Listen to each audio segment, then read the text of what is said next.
It's magic.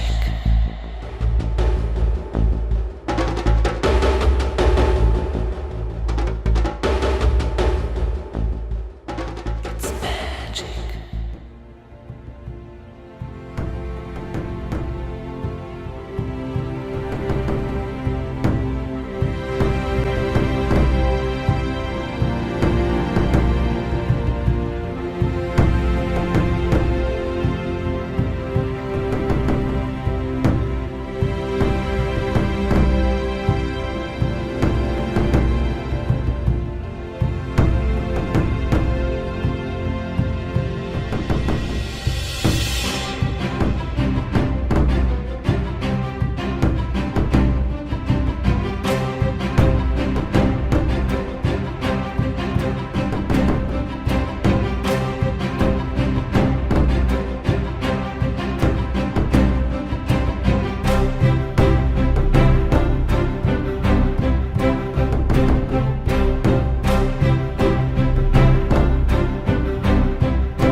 Meu otimismo está baseado na certeza de que esta civilização vai desmoronar. Meu pessimismo em tudo aquilo que ela faz para arrastar-nos em sua queda.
Que época terrível esta, onde idiotas dirigem cegos. William Shakespeare.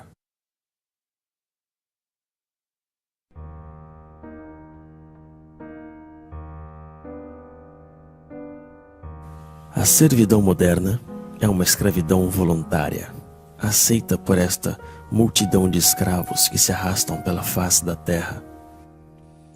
Eles mesmos correm atrás de um trabalho cada vez mais alienante que lhes é dado generosamente se estão suficientemente domados. Eles mesmos escolhem os amos a quem deverão servir. Para que essa tragédia absurda possa ter sucedido, foi preciso tirar desta classe a capacidade de se conscientizar sobre a exploração e a alienação da qual são vítimas. Eis então a estranha modernidade da época atual. Ao contrário dos escravos da antiguidade, aos servos da Idade Média e aos operários das primeiras revoluções industriais, estamos hoje frente a uma classe totalmente escrava, que, no entanto, não se dá conta disso, ou melhor ainda, que não quer enxergar. Eles não conhecem a rebelião que deveria ser a única reação legítima dos explorados. Aceitam sem discutir a vida lamentável que foi planificada para eles. A renúncia e a resignação são a fonte de sua desgraça. Eis então o pesadelo dos escravos modernos, que só aspiram a deixar-se levar pela dança macabra do sistema de alienação.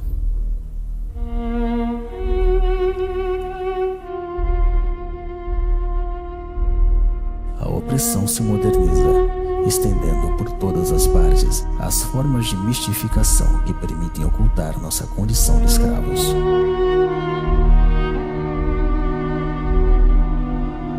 Mostrar a realidade tal qual é na verdade, e não tal como mostra o poder, constitui a mais autêntica subversão. Somente a verdade é revolucionária.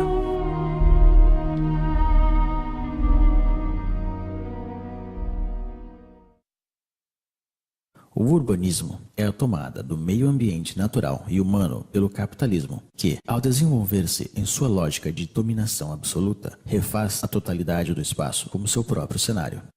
Guy Debord, A Sociedade do Espetáculo.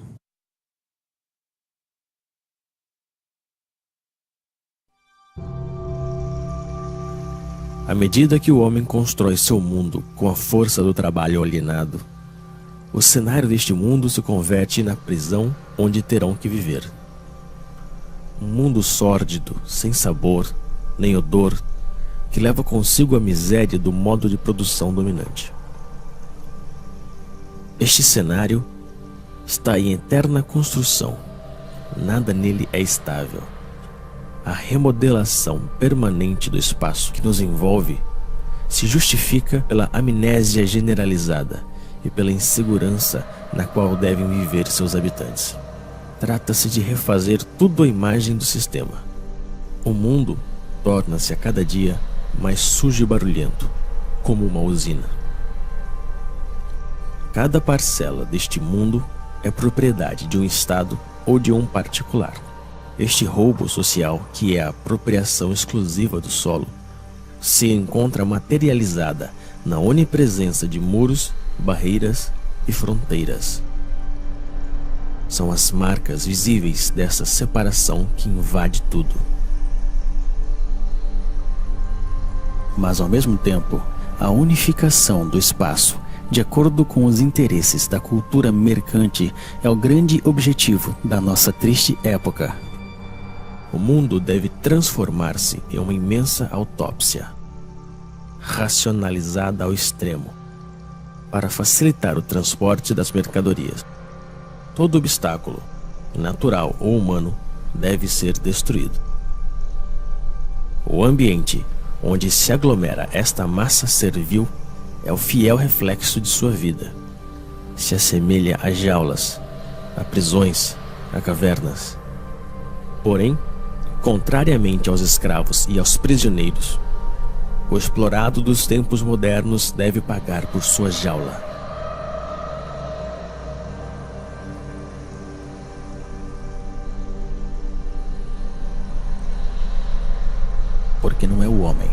mas o mundo que se tornou uma normal. Anthony Artaud.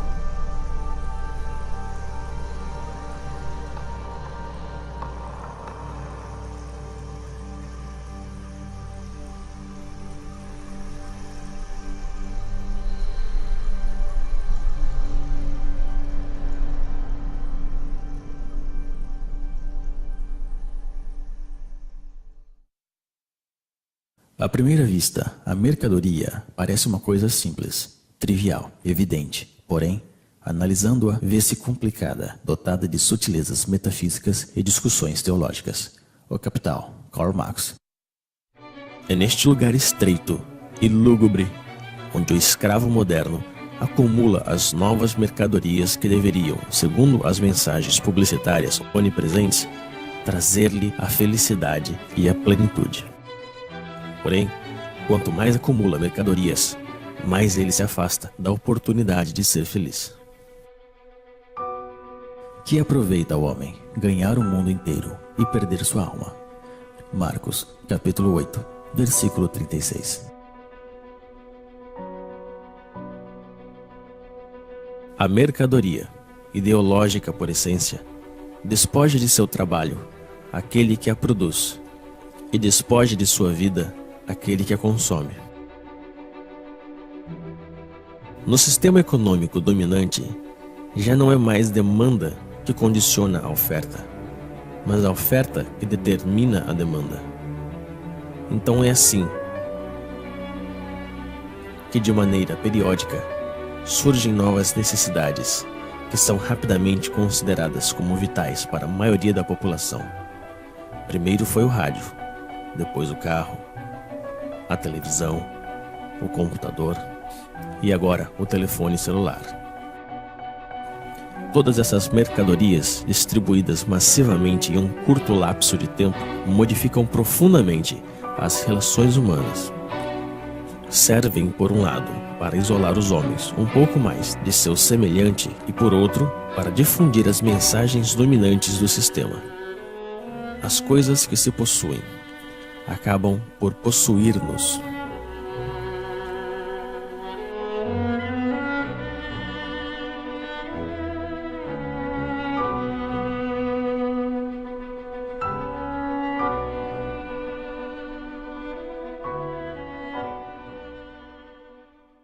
O que vem a ser alimento para um é veneno para outro.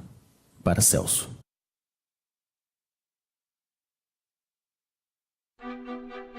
Porém, é quando se alimenta que o escravo moderno ilustra melhor o estado de decadência em que se encontra.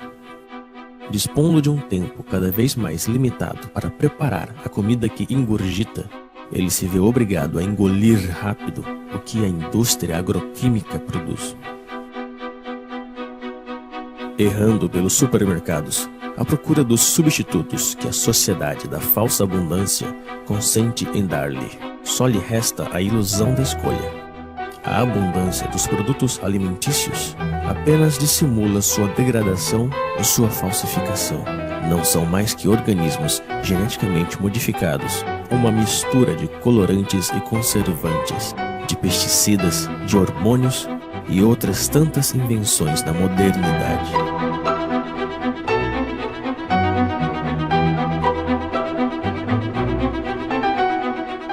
O prazer imediato é a regra de todo modo de alimentação dominante. Também é a regra de todas as formas de consumo, e as consequências que ilustram essa forma de alimentação se veem em todas as partes. Mas é frente à indigência da maioria que o homem ocidental goza de sua posição e de seu consumo frenético. Em vista disso, a miséria está em todos os lados, onde reina a sociedade totalitária mercante. A escassez é o reverso da moeda da falsa abundância. E num sistema que promove a desigualdade como critério de progresso, mesmo se a produção agroquímica é suficiente para alimentar a totalidade da população mundial, a fome nunca deverá desaparecer.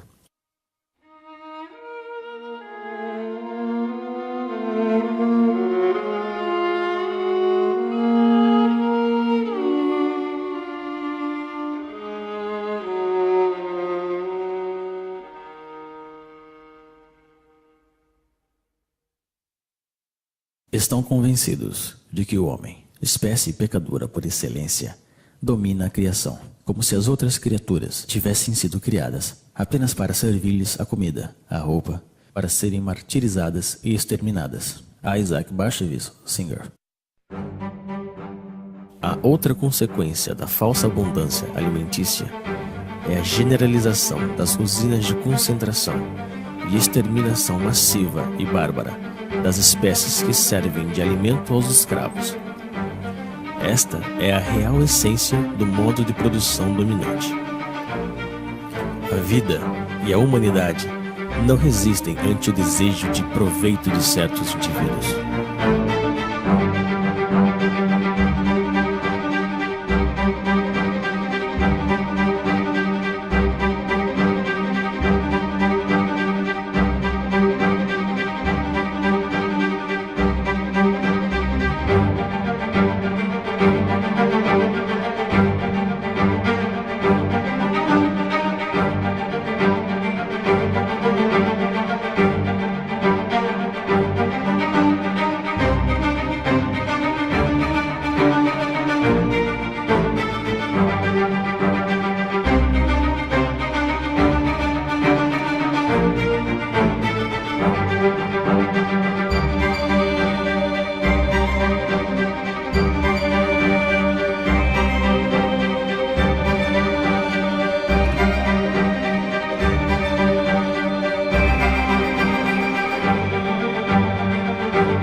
Que triste é pensar que a natureza fala e que a espécie humana não a escuta.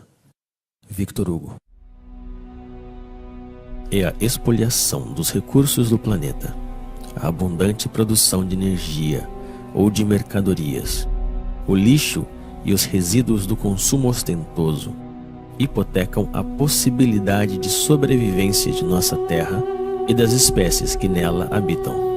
Porém, para deixar livre o curso ao capitalismo selvagem, o crescimento econômico nunca deve parar. É preciso produzir, produzir e reproduzir ainda mais. E são os mesmos poluidores que se apresentam hoje como salvadores potenciais do planeta. Esses imbecis da indústria do espetáculo, patrocinados pelas empresas multinacionais, tentam convencer-nos de que uma simples mudança em nossos hábitos seria suficiente para salvar o planeta de um desastre. E enquanto nos culpam, continuam poluindo sem cessar nosso meio ambiente e nosso espírito. Essas pobres teses pseudoecológicas são repetidas pelos políticos corruptos em seus slogans publicitários. Porém, nunca propõem uma mudança radical no sistema de produção. Trata-se, como sempre, de mudar alguns detalhes para que tudo fique como antes.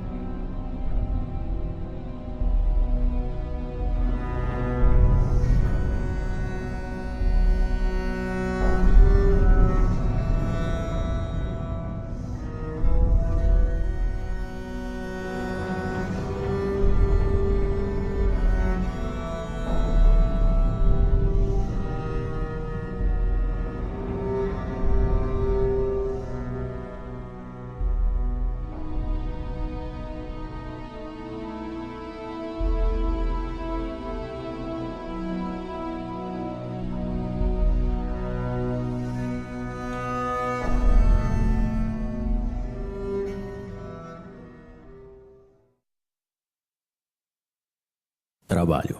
Do latim, tripalium, 3 paus, instrumento de tortura.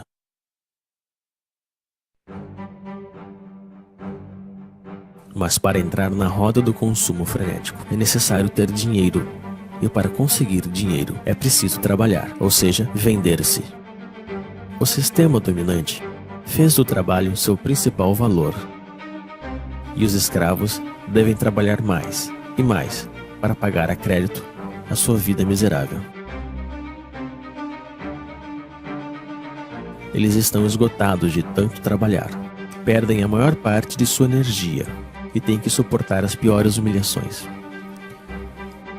Passam toda a sua vida realizando uma atividade extenuante e insidiosa que é proveitosa apenas para alguns. A invenção do desemprego moderno tem como objetivo assustá-los e fazê-los agradecer sem parar a generosidade do poder que se mostra tão generoso com eles. Que fariam sem esta tortura que é o trabalho? E são essas atividades alienantes que são apresentadas como libertadoras. Que mesquinhez e que miséria!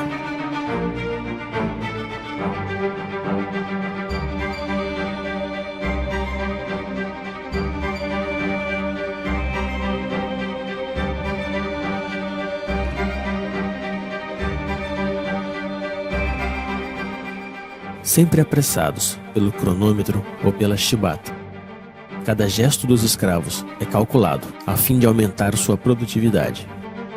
A organização científica do trabalho constitui a real essência da desapropriação dos trabalhadores, seja do fruto de seu trabalho, mas também do tempo que eles passam na produção automática das mercadorias ou dos serviços. O papel do trabalhador se confunde com o da máquina nas usinas, com o computador nos escritórios.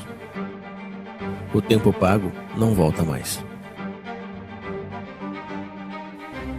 Assim, a cada trabalhador é atribuído um trabalho repetitivo, seja ele intelectual ou físico. Ele é um especialista em seu domínio de produção. Essa especialização encontra-se na escala do planeta, no âmbito da Divisão Internacional do Trabalho. Concebe-se no Oriente, se produz na Ásia, se morre na África.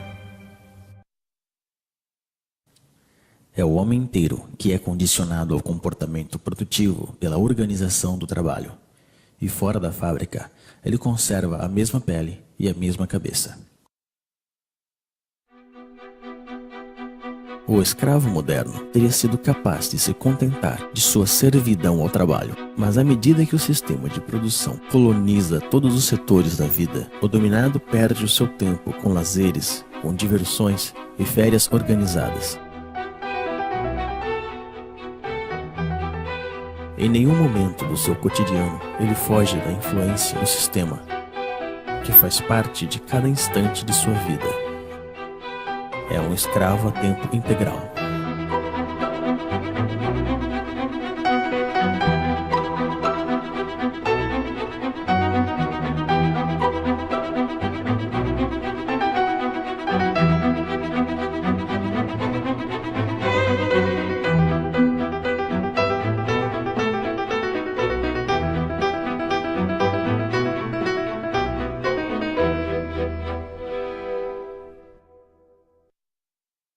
A medicina faz-nos morrer mais. Plutarco.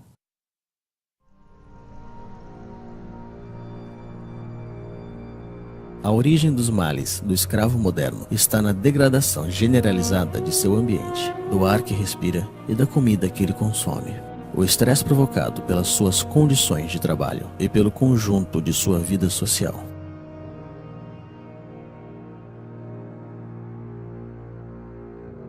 Sua condição subserviente é um mal que nunca encontrará remédio. Somente a total liberação da condição na qual ele se encontra pode permitir ao escravo moderno se libertar de seus sofrimentos. A medicina ocidental só conhece um remédio contra os males dos quais sofrem os escravos modernos: a mutilação. É a base de cirurgias, de antibióticos ou de quimioterapia que se trata aos pacientes da medicina mercantil. Nunca se trata a origem do mal, senão que as suas consequências. pelo motivo de que essa busca da origem do mal nos conduziria inevitavelmente à condenação fatal da organização social em toda a sua totalidade.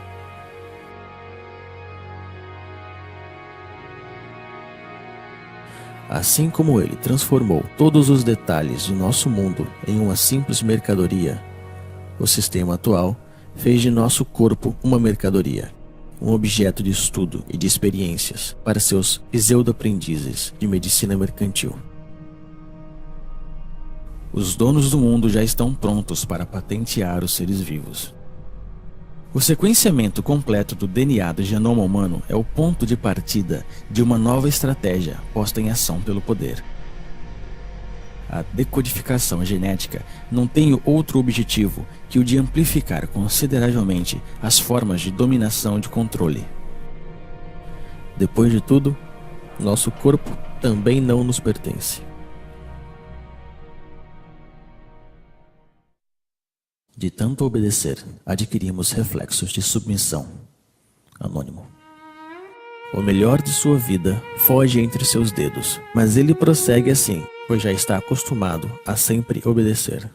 A obediência se tornou sua segunda natureza. Ele obedece sem saber por qual razão, simplesmente porque ele sabe que deve obedecer.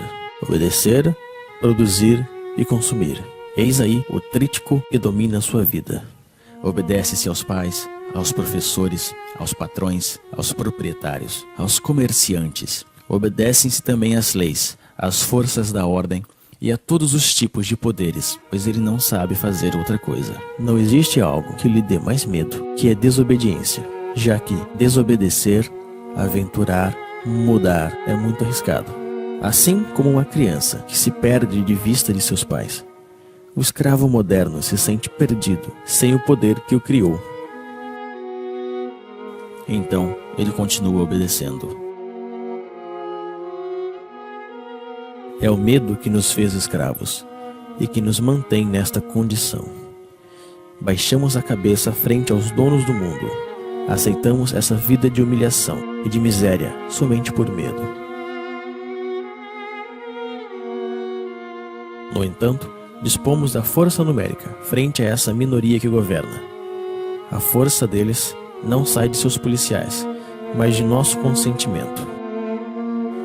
Justificamos nossa covardia diante do enfrentamento legítimo contra as forças que nos oprimem com um discurso cheio de humanismo modernizador. A rejeição da violência revolucionária está ancorada nos espíritos daqueles que se opõem ao nome dos valores que este mesmo sistema nos ensinou. Porém, quando se trata de conservar sua hegemonia, o poder não hesita em se vestir da violência. Sob um governo que prende qualquer homem injustamente, o único lugar digno para um homem justo também é a prisão. Henry David Thoreau, A Desobediência Civil. No entanto, ainda existem indivíduos que escapam ao controle das consciências, mas estão sob vigilância. Todo ato de rebelião ou de resistência está de fato assimilada a uma atividade desviada ou terrorista. A liberdade só existe para aqueles que defendem os imperativos mercantis. A oposição real ao sistema dominante, infelizmente, é totalmente clandestina. Para estes opositores, a repressão é a regra em uso. E o silêncio da maioria dos escravos frente a essa repressão está justificado na aspiração mediática e política que nega o conflito existente na sociedade atual.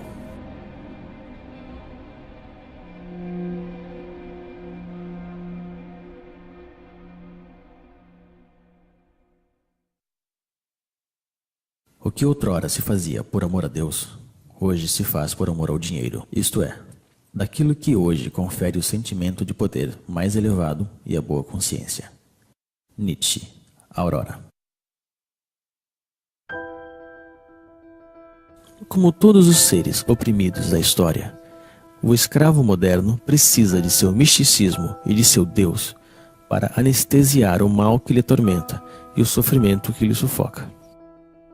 Mas esse novo Deus, a quem entregou sua alma, não é nada mais que nada. É um pedaço de papel, um número que tem apenas sentido, porque todo mundo decidiu dar-lhe. É em nome deste novo Deus que ele estuda, que ele trabalha, que ele luta e se vende. É em nome desse novo Deus que ele abandonou seus valores e está disposto a fazer qualquer coisa. Ele acredita que quanto mais tem dinheiro, mais se libertará dos problemas dentro dos quais ele está aprisionado. Como se a possessão andasse de mãos dadas com liberdade. A liberação é uma sesse que provém do domínio de si mesmo, um desejo e uma vontade de atuar. Está no ser e não no ter. Porém, é preciso decidir-se a não mais servir nem obedecer. É preciso também romper com esse hábito, que ao parecer ninguém ousa recriminar. O escravo moderno está convencido de que não existe alternativa na organização do mundo atual.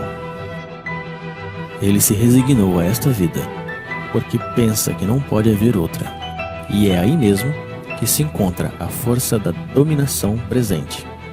Entreter a ilusão desse sistema que colonizou toda a face da Terra. É o fim da história. Convenceu a classe dominada que adaptar-se à sua ideologia é como adaptar-se ao mundo tal qual se mostra e como sempre foi. Sonhar com outro mundo se tornou um crime, criticado unanimemente pelos meios de comunicação e os poderes públicos. O criminoso, na realidade, é aquele que contribui, consciente ou não, na demência da organização social dominante. Não existe loucura maior que a do sistema atual. E, se não, fica sabendo, ó rei, que não serviremos a teus deuses, nem adoraremos a estátua de ouro que levantaste. Antigo Testamento, Daniel, capítulo 3, versículo 18.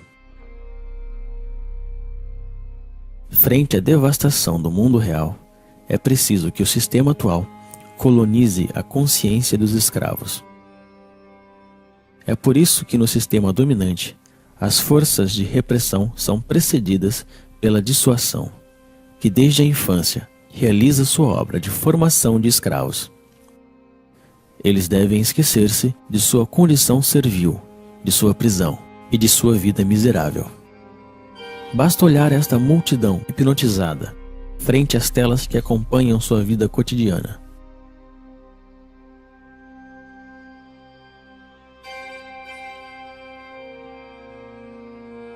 Eles enganam sua insatisfação permanente com o reflexo de uma vida sonhada, feita de dinheiro, de glória e aventura.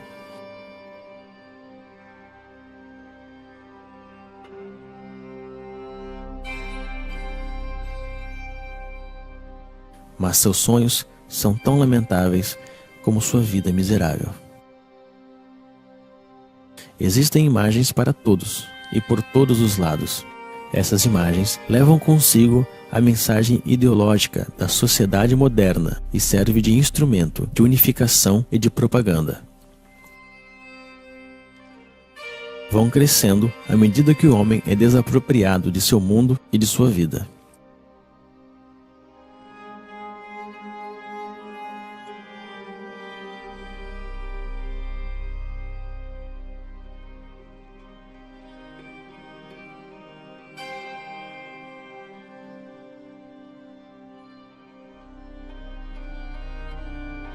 A criança é a primeira vítima dessas imagens, pois se trata de sufocar a liberdade desde o berço. É necessário torná-los estúpidos e tirar-lhes toda a capacidade de reflexão e de crítica. Tudo isso se faz, evidentemente, com a cumplicidade desconcertante dos pais, que não buscam sequer resistir frente à força imponente de todos os meios modernos de comunicação. Eles mesmos compram todas as mercadorias necessárias para escravizar sua progenitura. Desapropriam-se da educação de seus filhos e deixam que o sistema alienador e medíocre se encarregue dela.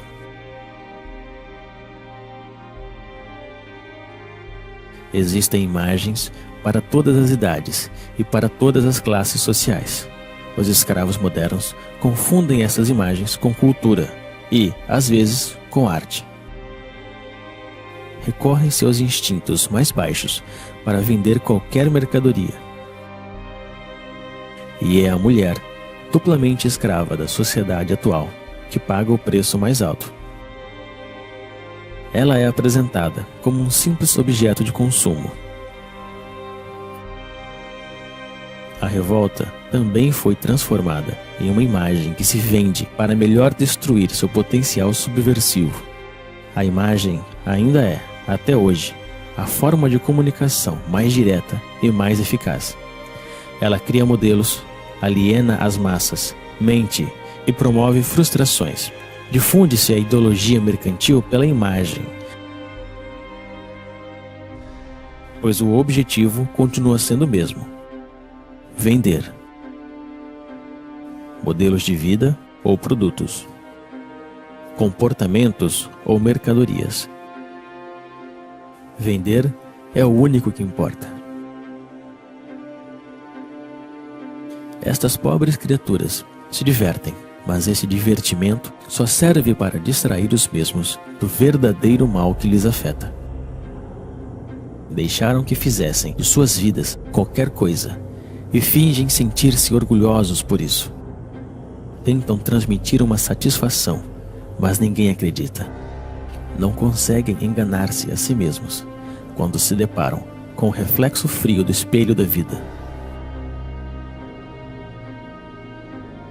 Assim, perdem tempo com estúpidos que lhes fazem rir e cantar, sonhar ou chorar.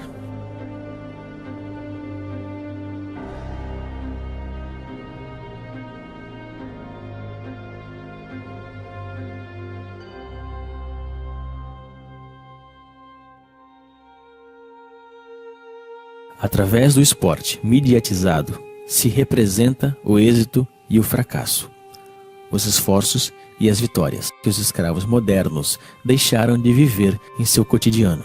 Sua insatisfação lhe incita a viver por procuração frente ao aparelho de televisão.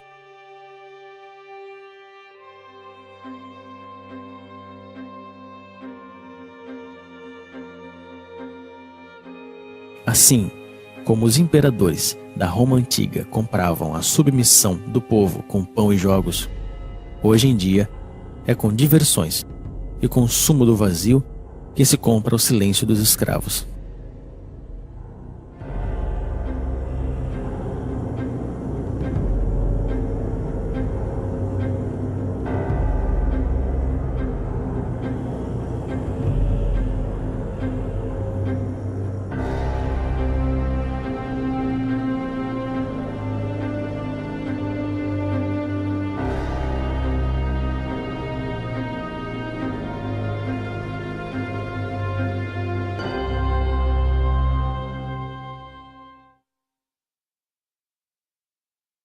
Nós acreditamos que dominamos as palavras, mas são as palavras que nos dominam. Alan Ray. O controle das consciências passa essencialmente pela utilização viciada da linguagem utilizada pela classe economicamente e socialmente dominante. Sendo o detentor de todos os meios de comunicação, o poder difunde a ideologia mercantil, através da definição petrificada, parcial e falsa que ele dá das palavras. As palavras são apresentadas como neutras e sua definição como evidente. Porém, estando sob controle do poder, a linguagem designa sempre algo muito diferente da vida real. É, antes de tudo, uma linguagem de resignação e impotência, a linguagem da aceitação passiva das coisas tais como são e tais como devem permanecer.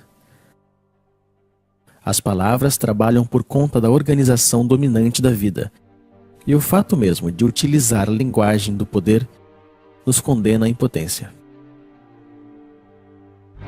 O problema da linguagem está no centro da luta pela emancipação humana.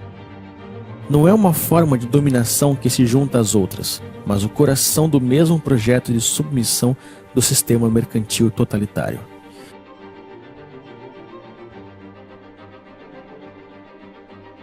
Para que uma mudança radical surja de novo, é preciso uma tomada radical da linguagem e também da comunicação real entre as pessoas. É nisso que o projeto revolucionário se une ao projeto poético. Na efervescência popular, a palavra é tomada e reinventada por grupos extensos. A espontaneidade criadora se apodera de cada um e nos reúne a todos.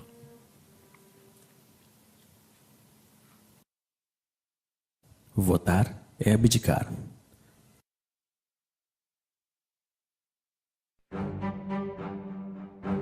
No entanto, os escravos modernos ainda se veem como cidadãos. Eles acreditam que votam realmente e decidem livremente quem vai dirigir seus negócios, como se eles ainda tivessem escolha. Apenas conservaram a ilusão. Vocês acreditam que ainda existe uma diferença fundamental quanto à escolha da sociedade na qual nós queremos viver entre o Partido Socialista e a direita populista da França, entre os democratas e os republicanos dos Estados Unidos, entre os trabalhistas e conservadores do Reino Unido? Não existe oposição, pois os partidos políticos dominantes estão de acordo sobre o essencial, que é a conservação da atual sociedade mercantil. Não existem partidos políticos susceptíveis de chegar ao poder que duvidem do dogma do mercado. E são com esses partidos que a cumplicidade mediática monopoliza as aparências. Discutem por pequenos detalhes, esperando que tudo fique onde está. Brigam por saber quem ocupará os lugares oferecidos pelo parlamentarismo mercantil. Estas estúpidas briguinhas são difundidas pelos meios na intenção de ocultar um verdadeiro debate sobre a escolha da sociedade na qual desejamos viver. A aparência e a futilidade dominam profundamente o afronto e as ideias.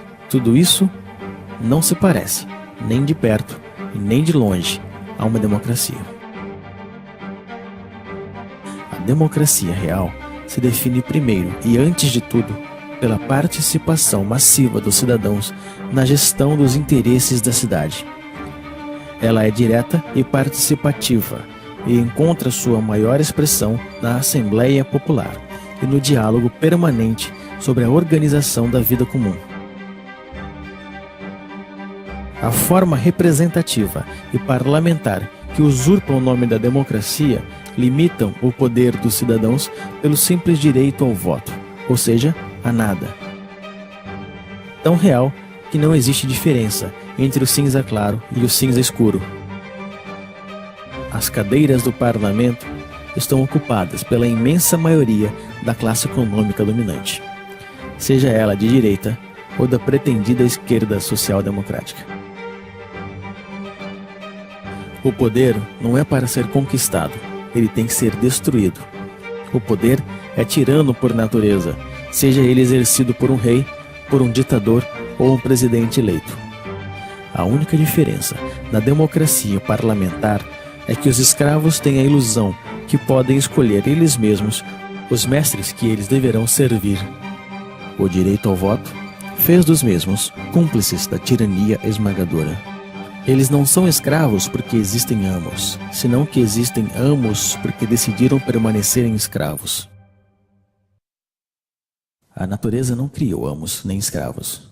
Eu não quero dar nem receber leis. Denis Diderot.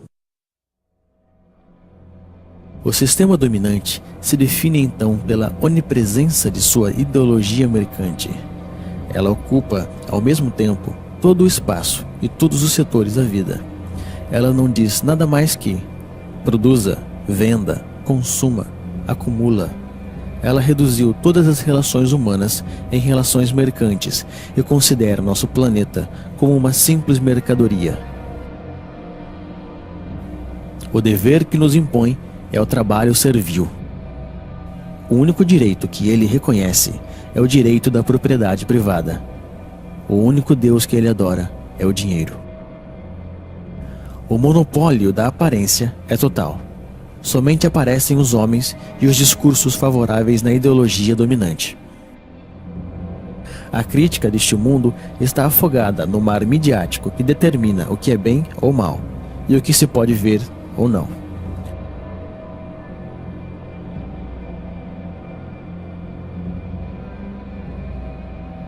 A onipresença da ideologia, o culto ao dinheiro, monopólio da aparência, partido único disfarçado de pluralismo parlamentar, ausência de uma oposição visível, repressão sob todas as formas, vontade de transformar o homem e o mundo. Eis o verdadeiro rosto do totalitarismo moderno que chamamos de democracia liberal. Porém, é necessário chamá-la pelo seu verdadeiro nome: o sistema mercantil totalitário.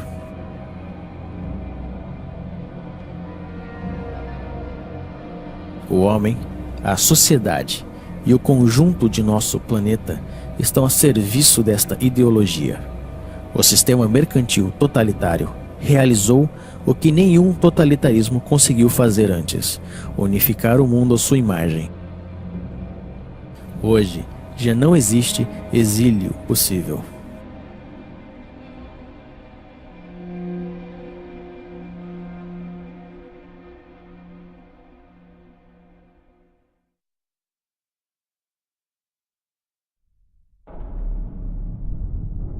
À medida que a opressão se estende por todos os setores da vida, a revolta toma aspecto de uma guerra social. Os motins renascem e anunciam a futura revolução. A destruição da sociedade mercantil totalitária não é um caso de opinião, é uma necessidade absoluta num mundo que já está condenado, pois o poder está em todos os lados, deve ser por todas as partes e todo o tempo, e devemos combatê-lo. A reinvenção da linguagem, o transtorno permanente da vida cotidiana, a desobediência e a resistência são as palavras mágicas da revolta contra a ordem estabelecida. Mas para que desta revolta surja uma revolução, é preciso unir as subjetividades em uma frente comum. É na unanimidade de todas as forças revolucionárias que devemos trabalhar. Isto só se pode conseguir quando temos consciência de nossos fracassos passados. Nem o reformismo estéril, nem a burocracia totalitária não podem ser uma solução para nossa insatisfação. Trata-se de reinventar novas formas de organização e de luta. A autogestão nas empresas e a democracia direta na escala comunal constituem as bases desta nova organização, que deve ser anti-hierárquica, tanto na forma quanto no conteúdo. O poder não é para ser conquistado, ele deve ser destruído.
Cavalheiros, a vida é muito curta.